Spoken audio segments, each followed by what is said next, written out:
Sampah organik itu banyak dihasilkan oleh rumah tangga. Dengan kita mengolah sampah organik, dengan komposter ataupun dengan membuat ekoenzim, berarti kita mengurangi volume sampah yang dikirim ke TPA. Setelah mengenal ekoenzim, saya menggunakan ekoenzim juga di kebun saya itu. Saya mengelola kebun sayuran organik. Dengan menggunakan ekoenzim, kita mengurangi pengeluaran terutama untuk bahan-bahan pembersih. Jadi kita menghemat ya, terus juga mencoba untuk mengurangi pemakaian bahan-bahan kimia di dalam rumah tangga dan mencoba hidup sehat dengan bahan alami.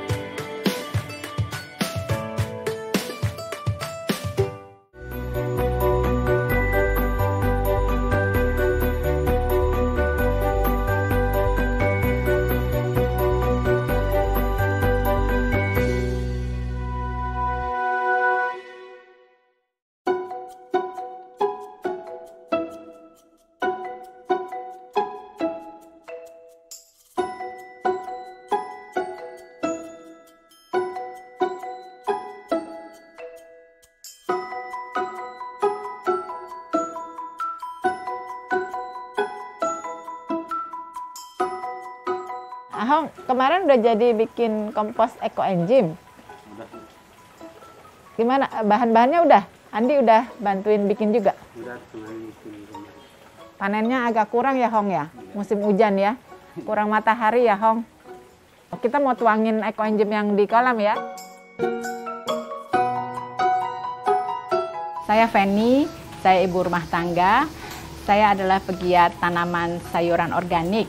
Dan saya senang membuat ekoenzim karena limbah dapur saya jadi bisa terpakai dan bermanfaat.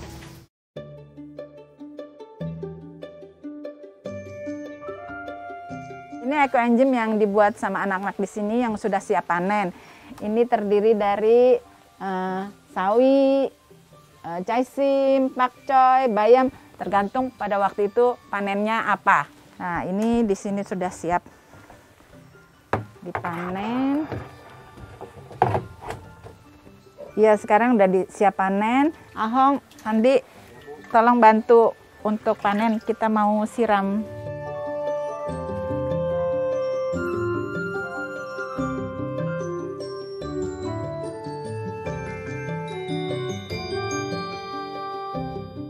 Saya membuat ekoenzim setelah diperkenalkan oleh adik saya, Anita, sejak Juli 2020. Dia sudah bergabung dalam ekoenzim Immaculata. Jadi saya tertarik itu karena membuat ekoenzim itu mudah, murah, dan tidak berbau busuk seperti umumnya kita mengolah sampah organik. Jadi dengan begitu kita bisa membuatnya dan meletakkannya di dalam rumah.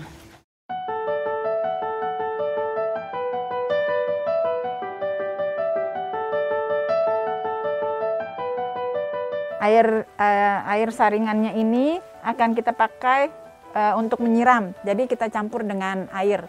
Kebetulan saya ada kolam tampung. Nanti kita akan masukkan di situ untuk bisa disiramkan.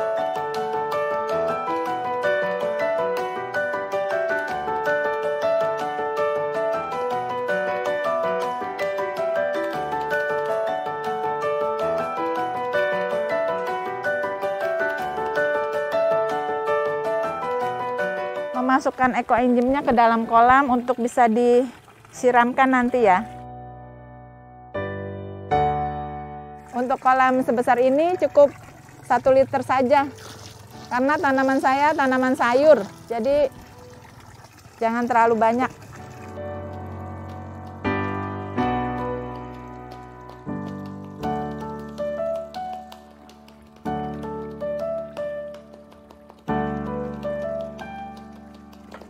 Ini untuk meringankan kerjaan Andi dan Ahong, saya memakai pompa untuk mengisap air yang ada di kolam ini.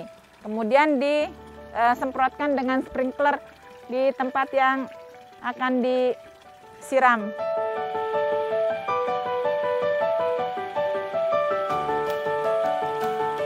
Di kebun saya mengelola kebun saya secara organik. Jadi dengan ekoenzim itu sangat sejalan ya. Ekoenzim mampu mengurai unsur-unsur kimia yang terkandung di dalam tanah menjadi pupuk. Dan juga ekoenzim menjadi katalisator yang mempercepat penyerapan nutrisi ke dalam tanaman.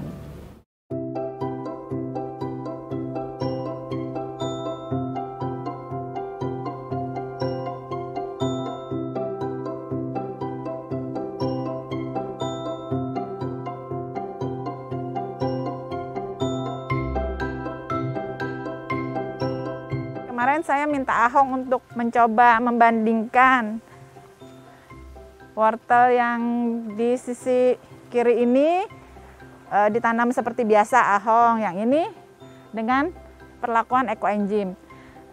Untuk umur yang sama kelihatan sekali kan bedanya. Wortel yang dengan ekoenzim lebih cepat tumbuhnya dan lebih besar-besar. Sementara yang seperti biasanya sebagian udah ada yang tinggi-tinggi, tapi sebagian juga ada yang belum tumbuh.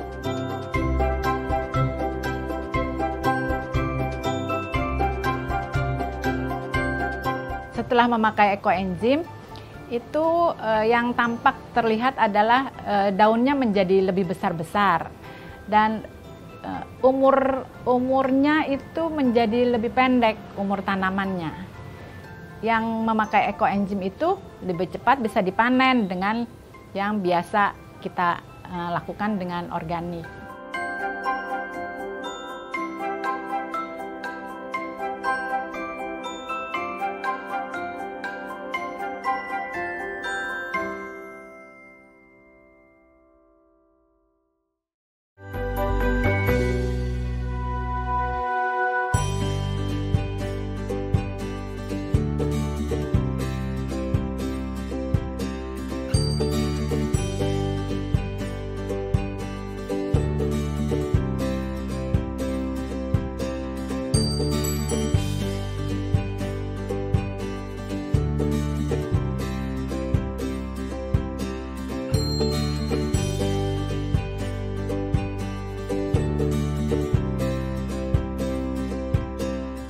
Untuk membuat ekoenzim itu perbandingannya 1 molase, 3 bagian sampah organik, 10 bagian adalah air. Ini saya sediakan wadah 10 liter. Jadi kita mengisi airnya 60% saja. Jadi 6 liter ya. Nah, molasenya 1 bagian, berarti 600 gram. Sampah organiknya 3 bagian, berarti 1,8 kilo. Kita isi dengan molase, ini udah saya timbang. Kita masukkan ke dalam air.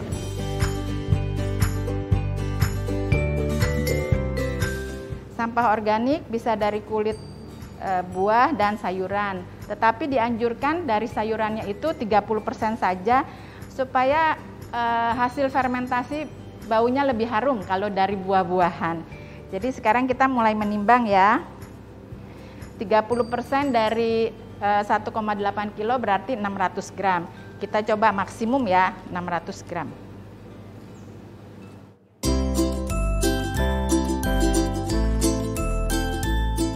Sampah organik sayurannya ada 500 gram. Lalu kita masukkan ke dalam wadah yang berisi air dan molase.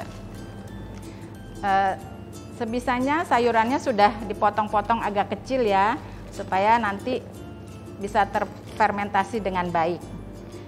Lalu kita mulai menimbang kulit buah. Ini ada pisang, jeruk, kedondong, pepaya. Ini kulit buahnya ada 330 gram. Jadi sekarang sampah organik kita, tadi sayuran 500 ditambah dengan kulit buah 330, jumlahnya 830. Sementara bahan organik yang diperlukan adalah 1,8 kilo. Jadi masih kurang banyak ya. Jadi teman-teman jangan khawatir, karena kan sampah rumah tangga kita tidak bisa sebanyak itu mungkin ya. Jadi kita diperbolehkan mencicil sampai dengan 2 minggu, 14 hari ya. Jadi dari tadi 830, misalkan besok kita makan sampahnya ada 300, ada 200, nah kita mencukupi sampai 1,8 kilo. Nanti setelah semua sampah tercukupi, kita memberi tanggal, kita label, kita tulis tanggal supaya kita tahu nanti kita harus panen kapan, karena fermentasinya adalah 3 bulan. Mari kita aduk ya supaya sampah-sampahnya semua tenggelam dan bisa terfermentasi dengan baik.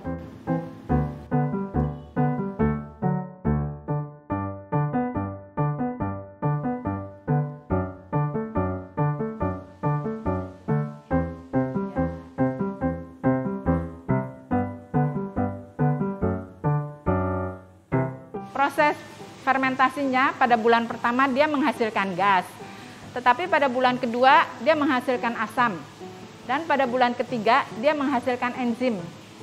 Jadi gasnya sudah kita keluarkan di hari ke-30. Wadah harus kita tutup dengan rapat, karena proses fermentasinya adalah anaerob. Jadi dari sampah dapur jangan kita buang ke tong sampah langsung. Bisa kita buat ekoenzim supaya lebih bermanfaat. Mudah bukan membuatnya? Silakan mencoba.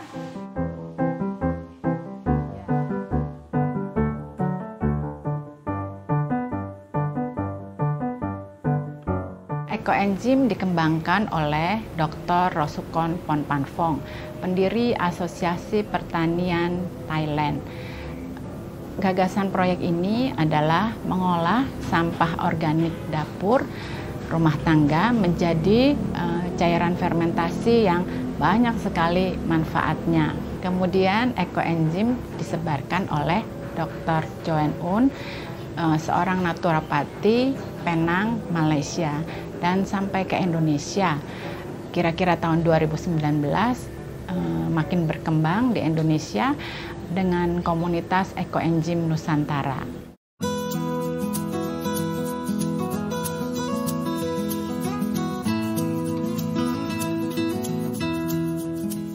Hari ini kita akan panen ekoenzim ya. Saya akan dibantu oleh Dani, salah satu teman di Ekoenzim Bintaro. Ekoenzim ini saya buat dari tanggal 10 November tahun 2020 dan waktunya 3 bulan, 10 Februari 2021. Nah ini saya tutup memakai ember bekas cat. Ini saya kasih lapisan plastik untuk benar-benar kedap udara. Jadi supaya fermentasinya berjalan dengan baik. Yuk mari kita buka ya. Wah, ini banyak jamur piteranya.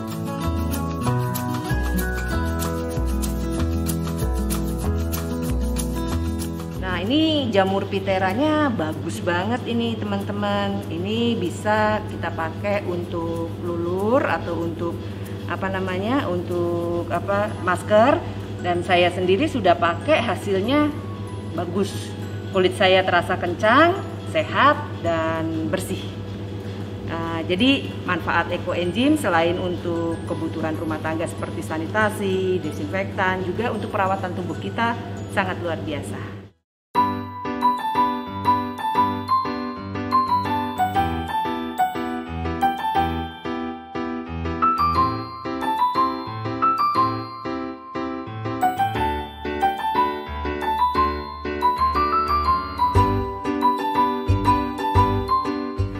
Ekoenzim itu manfaatnya banyak sekali yang sudah saya rasakan dan saya biasa terapkan di dalam rumah tangga. Untuk mencuci piring itu enak sekali, cepat melarutkan lemak-lemak. Mencuci baju, lalu juga untuk mandi ya, dicampurkan dengan sabun mandi.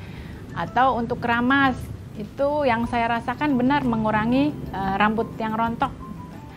Terus karena suami dan anak-anak senang memelihara anjing, dipakai juga untuk shampoo anjing. Bisa juga untuk membersihkan udara, membersihkan air juga. Di beberapa komunitas teman-teman sudah ada yang mempraktekkannya dengan menuangkan ekoenzim secara berkala di satu tempat, danau misalnya atau sungai, dan terlihat juga, mulai terlihat perbedaannya, jadi airnya lebih bersih.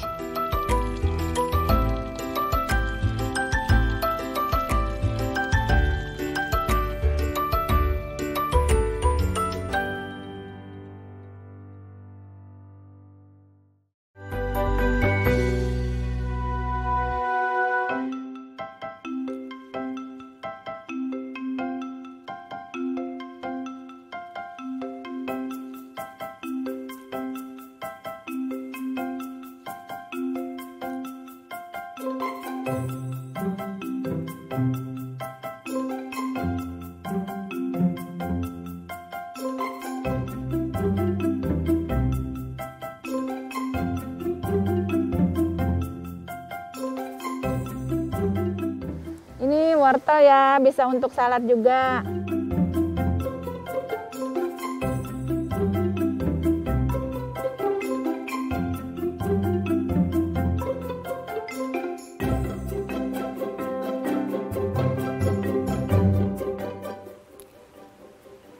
Ini hasil panen wortel organik kita.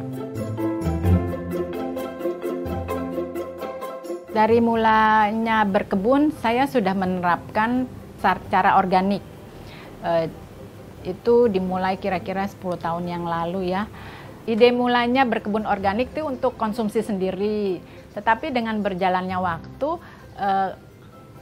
hasilnya bertambah banyak. Dan udah kewalahan ya, nggak bisa dikonsumsi sendiri. Jadi mulai menawarkan kepada teman-teman. Dan akhirnya ya sampai sekarang, banyak teman-teman yang sudah menjadi pelanggan.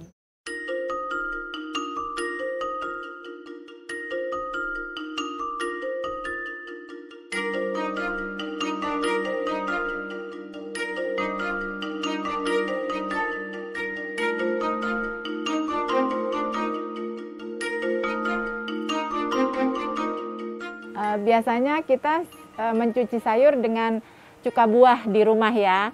Sekarang kita bisa memakai ekoenzim karena ekoenzim juga mengandung asam. Jadi kurang lebih fungsinya sama, dan ini lebih ekonomis lah kita membuatnya sendiri dari sampah dapur kita.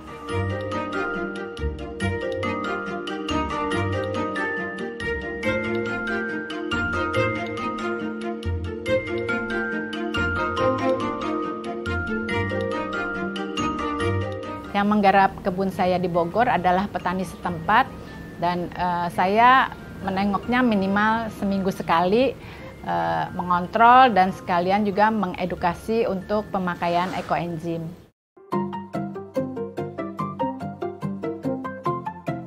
Ini sampah bekas sayur ya, yang nggak bisa dipakai atau disebut jelek. Bisa kita bikin kompos, dimanfaatin buat bikin ekoenzim.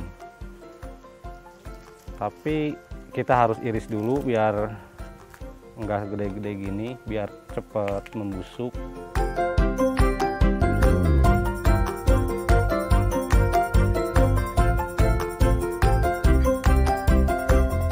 Sudah diiris, lalu ditimbang sesuai bikin ekoenzim.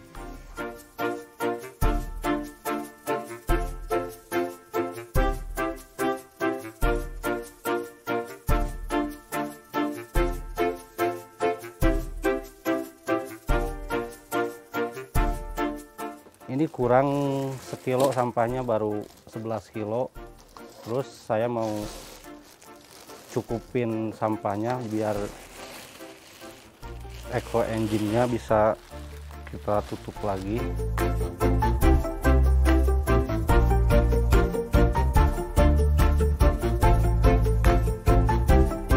Pokoknya udah kecukupi, kita aduk biar sampahnya tenggelam.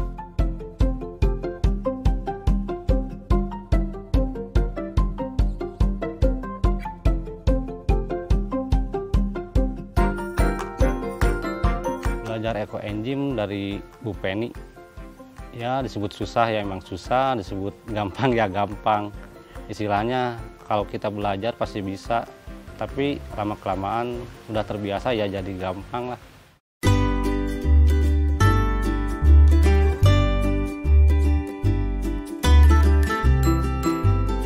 Perbedaannya kalau kita nggak pakai Ekoenzim ya lebih lama lah, disebut lebih lama.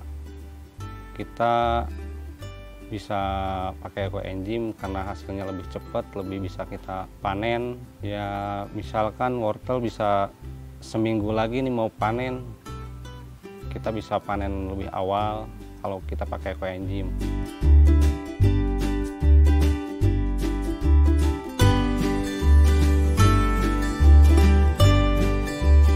Kita juga memperkenalkan Ekoenzim kepada masyarakat lebih luas supaya mereka juga ikut mengolah sampah dapurnya, mengurangi sampah dan menikmati manfaatnya yang banyak. Komunitas kami memang mengacu kepada Ekoenzim Nusantara. Jadi banyak informasi-informasi yang selalu diupdate oleh Ekoenzim Nusantara. Jadi kita juga kalau ada pertanyaan dari teman-teman, kita bisa, kalau kita belum bisa menjawab karena terbatas pengetahuan, jadi kita menanyakan masalah-masalah kita kepada mentor-mentor Ekoenzim Nusantara.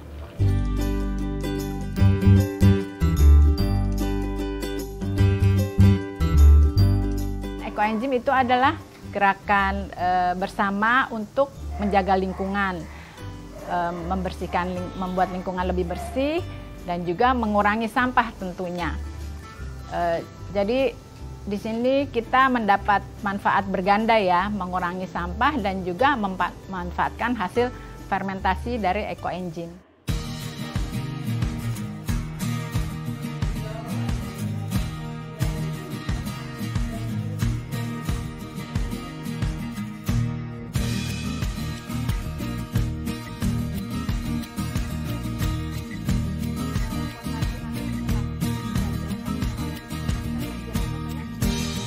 Harapan saya dengan Ekoenzim, bila setiap rumah tangga dari kita bisa mengolah sampah organik, dengan sendirinya sampah yang akan dikirim ke TPA itu akan berkurang banyak.